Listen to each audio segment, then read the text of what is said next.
And from Brazil, we hop across the pond to France to catch up with solo ocean racer Conrad Colman.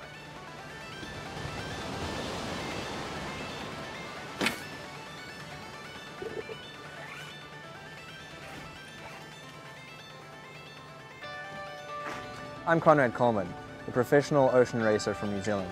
I compete internationally in the Route to Rum and the Global Ocean Race. My parents are guilty for all of this. My father sailed halfway around the world and met my mother in New Zealand, and she had been sailing all of her life as well, and so it's in my blood for sure. Growing up in New Zealand, we're not short on sailing heroes, and I remember watching the nightly news as a 6-year-old and hearing the exploits of Sir Peter Blake and Grant Dalton sailing around Cape Horn, and it sounded really hard, but I decided that back then that's what I wanted to do. Being a solo ocean racing sailor requires a variety of skills, and I've worked in a number of areas of the sailing world to acquire these.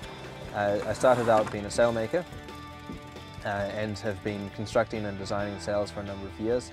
And this is the equivalent of being a Formula One driver who also knows how to spin the wrenches and build an engine, because this is where the power comes from on the boat.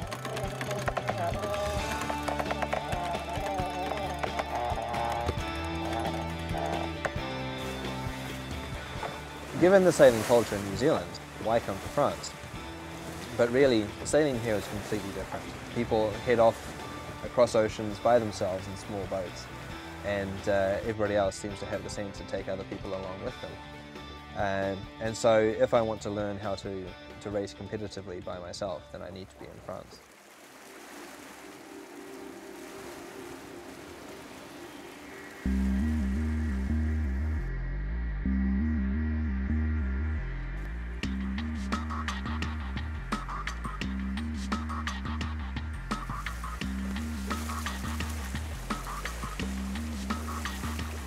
What motivates me when I'm at sea alone is the knowledge that I am completely alone and there's nobody else that's there to help me.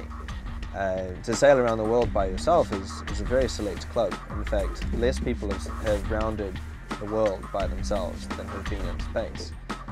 I think it requires a special blend of masochism in order to enjoy being out here and also to do well.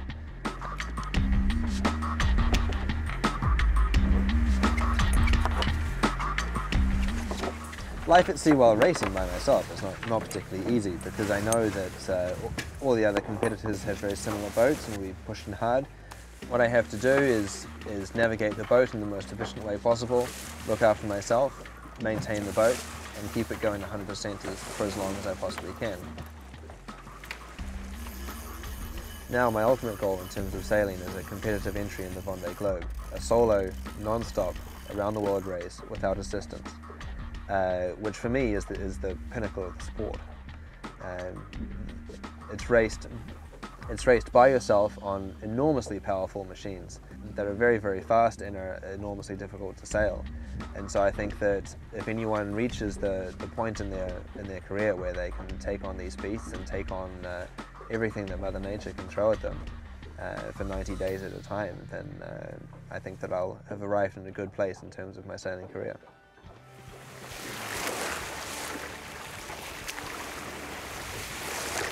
This represents one of the ultimate adventures, in the sense that I'm passing through the wakes of so many legends that I've been reading about for decades, that the idea of leaving from the same port that they did and crossing the same oceans in the same way, pushed by the wind, is enormously exciting.